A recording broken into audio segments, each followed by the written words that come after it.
Hello everyone, my name is Kishan Janani. I am the founder of T connect cafe. So आज का जो video है वो कैफ़े से रिलेटेड है, जिसमें कैसे अपन कैफ़े स्टार्ट करना चाहिए। तो इसके 4 पार्ट रहेंगे। फर्स्ट पार्ट ये रहेगा कि आपको कब और क्यों पैसा इन्वेस्ट कैसे करना है और कैसे फाइनेंस करना है आपको। सेकंड पार्ट ये रहेगा कि मैं अपना एक्सपीरियंस आपसे शेयर करूंगा कि कैसे मैंने फंड रेज करा था और कैसे स्टार्ट करी थी अपनी जर्नी।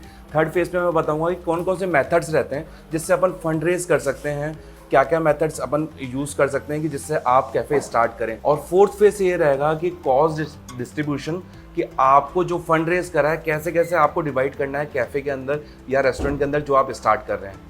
तो जैसा कि मैंने बताया कि 4 पार्ट आज रहेंगे इस वीडियो के। तो फर्स्ट पार्ट में मैं आपको ये बताऊंगा कि आपको फंड रेज क्यों, कब और क्यों करना चाहिए। तो फर्स्ट ऑफ ऑल तो आपको ये ध्यान रखना पड़ेगा कि आप बताओ ओपन क्या करना चाह रहे हो, कियोस्क करना चाह रहे हो, फूड ट्रक करना चाह रहे हो, फाइन डाइन रेस्टोरेंट करना चाह रहे हो या फिर कैफ़े करना चाह रहे हो। सबके फंड रेज करने से पहले आपको ध्यान में रखना पड़ेगा कि इसकी कॉस्टिंग क्या आती है, क्योंकि फूड ट्रक और कियोस्क की कॉस्टिंग लगभग सेम आती है। आप देखिए फूड ट्रक और कियोस्क की कॉस्टिंग आती है 5 से 10 लाख रुपए आज के टाइम पर, प्रेजेंट टाइम पे जो 2014 टू 24 चल रहा है, तो इसमें 5 से 10 लाख रुपए आएगी। तो उसके लिए आपको 5 से 10 लाख रुपए रेज करने हैं। अगर आप कैफ़े की सोच रहे हैं कि कैफ़े 1000 से 1200 स्क्वायर फीट के लिए या 1500 स्क्वायर फीट के लिए, तो उससे मिनिमम आपको एक डिसेंट कैफ़े बनाने के लिए 20 से 25 लाख रुपए चाहिए होंगे। और तीसरा पार्ट आता है फाइन डाइन रेस्टोरेंट। अगर फाइन डाइन रेस्टोरेंट अगर आप ओपन करना चाह रहे हैं तो कम से कम एक डिसेंट खोलने के लिए 25 से 30 लाख 35 लाख रुपए आपको चाहिए होंगे। विद इंटीरियर कॉस्ट सारी की सारी इसके अंदर रहेगी। तो ये आपको फंड रेज करने से पहले ये आपको ध्यान में रखना पड़ेगा कि आपके बैक ऑफ द माइंड क्या, फूड इंडस्ट्री में घुसने से पहले क्या आप ओपन करना चाह रहे हैं। फूड ट्रक ओपन करना चाह रहे हैं, कियोस्क ओपन करना चाह रहे हैं, या कैफ़े ओपन करना चाह रहे हैं, या फिर रेस्टोरेंट ओपन करना चाह रहे हैं। तो ये सारी चीज़ों का मैंने आपको एक कॉस्टिंग बताई है, मिनिमम कॉस्टिंग, जिससे आप स्टार्ट कर सकते हैं आपका खुद का एक फूड जॉइंट। फॉर सपोज कि आप एक कैफ़े स्टार्ट कर रहे हो, जैसे मैंने अपना एक कैफ़े स्टार्ट करा था, तो मेरे को ये पता था इंटीरियर पार्ट में मेरे को 5 से 10 लाख रुपए इसमें लगेंगे। फॉर सपोज पर स्क्वायर फीट कितनी रेट आ रही है, इंटीरियर डिज़ाइनर के साथ बैठेगी 3D में कितना कॉस्टिंग लगेगी, फिर इंटीरियर्स में पर स्क्वायर फीट कितना लगेगा, फिर आपके बाद आता है किचन पार्ट आता है, फिर काउंटर पार्ट आता है। तो किचन में मेन्यू आपका कैसा है, मेन्यू आपका वास्ट है तो आपको किचन इक्विपमेंट्स और ज़्यादा लेने पड़ेंगे। तो किचन इक्विपमेंट्स के साथ साथ आपको बाहर जो काउंटर है, काउंटर का देखना पड़ेगा आपको किस हिसाब से सिस्टम बैठाना है। तो सारी चीज़ें, साउंड वगैरह, फर्नीचर वगैरह, ये सारी चीज़ें कॉस्टिंग आपको पहले से निकालनी पड़ेगी। उस हिसाब से आपको इन्वेस्टमेंट का प्लान करना पड़ेगा। तो आप अगर एक रेस्टोरेंट या फिर कैफ़े स्टार्ट कर रहे हैं तो आपको इसके लिए फंड रेज कितना करना है, इसकी कैलकुलेशन के लिए आपको एक R&D करनी पड़ेगी। 2-4 लोगों से बात करो आप किस हिसाब से आप इंटीरियर कॉस्ट लेकर चल रहे हो, किस हिसाब से आप फर्नीचर कॉस्ट लेकर चल रहे हो, तो वो आपके माइंड में रहेगा। तो आप रिटर्न में सारी लिख सकते हो कि किस हिसाब से आपको बजट एक प्लान करना है और किस हिसाब से आपको फाइनेंस उठाना है, कितना उठाना है, कैसे उठाना है। और आगे के लिए बैकअप के लिए आपके पास कुछ अमाउंट रहना चाहिए। फॉर सपोज की सैलरीज आपको फर्स्ट डे से निकलना है, नहीं निकलना, फर्स्ट डे से आप ब्रेक इवन क्रॉस कर रहे हो, नहीं कर रहे हो, तो 3 मंथ्स तक, 6 मंथ्स तक आपको बैकअप में कुछ अमाउंट लेकर चलना पड़ेगा, depend on the fixed expenses. तो फिक्स एक्सपेंसेस सोचते हो आपको लेकर चलना पड़ेगा ये 6 मंथ्स तक। तो जैसा कि मैंने आपको बताया था कि सेकंड पार्ट हमारा रहेगा कैसे मैंने अपनी जर्नी स्टार्ट करी 2014 में, कैसे फंड रेज करा, कैसे फाइनेंसिंग मैंने मैनेज करी। तो इसमें आपको मैं बताना चाहूँगा उस टाइम पर मेरे को 1% भी नॉलेज नहीं थी, 0% नॉलेज थी। हाँ, मैं R&D करी, बहुत सारे कैफ़ेज़ में गया, क्या किस हिसाब से फर्नीचर्स आते हैं, किस हिसाब से इंटीरियर में कॉस्ट लगेगी, किस हिसाब से इक्विपमेंट्स, किचन के इक्विपमेंट्स रहेंगे। तो मेरे को R&D करने में हर एक मार्केट में, किचन इक्विपमेंट्स के मार्केट में गया और फर्नीचर्स के मार्केट में गया, आसपास के जो कैफ़ेज़ थे उनसे पूछताछ करी कि मेरे बैक ऑफ द माइंड ये था कि क्या आपको किस तरीके का इंटीरियर चाहिए। तो उसके लिए 2014 में मैंने जब स्टार्ट करा था तो मैंने फंड रेज करा, इन्वेस्टर्स को अप्रोच करा, 2-3 इन्वेस्टर्स से जो मेरे अच्छे नोन थे, तो उनको अप्रोच करा, उनके थ्रू मेरे को कुछ फंड मिला। उसके बेसिस पर मैंने कुछ परसेंटेज उनको दी, जिसके बेसिस पर मैंने ये काम स्टार्ट करा।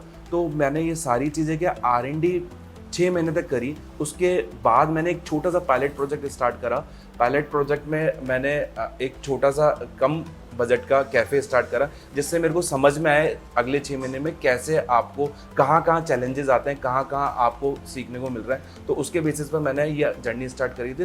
तो फंड रेज मैंने अपना फर्स्ट कैफ़े में एज ए एंजल इन्वेस्टर के थ्रू करा था, और उसके थ्रू मैंने अपना फर्स्ट कैफ़े ओपन करा था। तो ये सारी रिसर्च भी मेरी 6 महीने की थी। 6 महीने के बाद मैंने स्टार्ट करा, क्योंकि उससे पहले मैं अपने अंदर कॉन्फिडेंट नहीं था कि मैं करूँगा और कितना फंड रेज मेरे को करना पड़ेगा। तो ये सारी चीज़ें रिसर्च करने के बाद मैंने तरीके से लॉन्च करा अपना फर्स्ट कैफ़े। ये तीसरा पार्ट है कि आपको मेथड्स मैं बताऊंगा इसके अंदर कि कैसे आपको फंड रेज करना है। तो इसमें मेरे हिसाब से एज पर मी 3 मेथड्स होते हैं। कि फर्स्ट ऑफ ऑल तो सबसे बढ़िया मेथड तो ये है कि आपकी जो सेविंग, अगर आपने कुछ सेविंग कर रखी हो जॉब करके, या फिर आपने कुछ बिजनेस दूसरा चल रहा हो उसकी सेविंग हो, तो सबसे बेस्ट मेथड तो ये है कि आप विदाउट एनी टेंशन आप अपना सेविंग का अमाउंट लगा के कुछ भी फूड जॉइंट जो भी आप स्टार्ट करना चाह रहे हैं, food truck, kiosk, cafe, dining, जो भी आप करना चाहते हैं उसमें करें। सेकंड मेथड क्या रहता है कि आप बैंक से लोन लीजिए।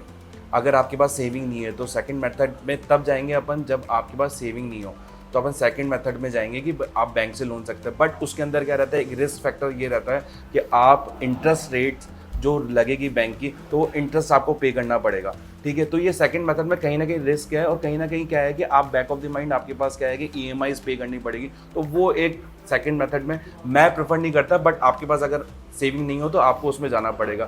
थर्ड मेथड ये है कि वो सबसे बढ़िया है, अगर आपके पास कोई एंजल इन्वेस्टर हो, कोई भी इन्वेस्टर हो, तो आप उसको अप्रोच कर सकते हैं, जैसे मैंने करा था अप्रोच। तो उसके बेसिस पर आप उससे कुछ फंड उठाइए, उसके बेसिस पर आप कुछ परसेंटेज देना चाहते हैं अपने बिजनेस में तो वो दीजिए, अदरवाइज आप है ना उसको एज ए साइलेंट पार्टनर कुछ रिटर्न्स का कमिटमेंट कर आप कर सकते हैं। तो 3 मेथड्स मेरे अकॉर्डिंग ले सकते हैं आप अपना करने के लिए। इसके अंदर मैं बताना चाहूँगा कि फोर्थ पार्ट पे अपन आते हैं। फोर्थ पार्ट क्या आता है कि आपको कॉस्ट डिस्ट्रीब्यूशन है, कि आपने फंड रेज कर लिया है, फॉर सपोज कि इन्वेस्टर से या फिर बैंक से या फिर आपकी सेविंग से आपने फंड रेज कर लिया। अब आपको ओपन करना है आपका कैफ़े, रेस्टोरेंट और कियोस्क जो भी आपको करनी है। तो इसके अंदर डिस्ट्रीब्यूशन क्या रहता है कि आप 20 से 30% जो पार्ट रहेगा, फॉर सपोज आपने 10 लाख का फंड रेज कर लिया है कियोस्क के लिए, तो उसमें 20 से 30% पार्ट रहेगा आपका ये किचन के लिए। ठीक है, और इंटीरियर्स के लिए आपको देना पड़ेगा 40 से 50% पार्ट। जो 10-20% पार्ट रहेगा वो आपका रहेगा आगे बैकअप के लिए, कि आपके पास मार्केटिंग के लिए, स्टार्टिंग से मार्केटिंग आपको बहुत बूस्ट में करनी पड़ेगी,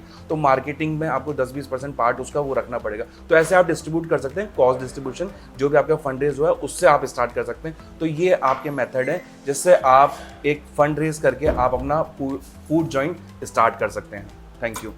होपफुली आपको जो ये मैंने 4 पार्ट बताए हैं इससे आपको बहुत सारी चीज़ें सीखने को मिलेगी और मिल भी रही होगी। मेरा 10 साल का एक्सपीरियंस है जो मैं शेयर कर रहा हूँ, तो उसके बेसिस पर अगर आपको कुछ भी और अगर आपको लगता है कि इस वीडियो में आपको कुछ मिसिंग है, मेरे थ्रू अगर मिसिंग है, तो आप उसमें कमेंट कर सकते हैं और मेरे से पूछ सकते हैं।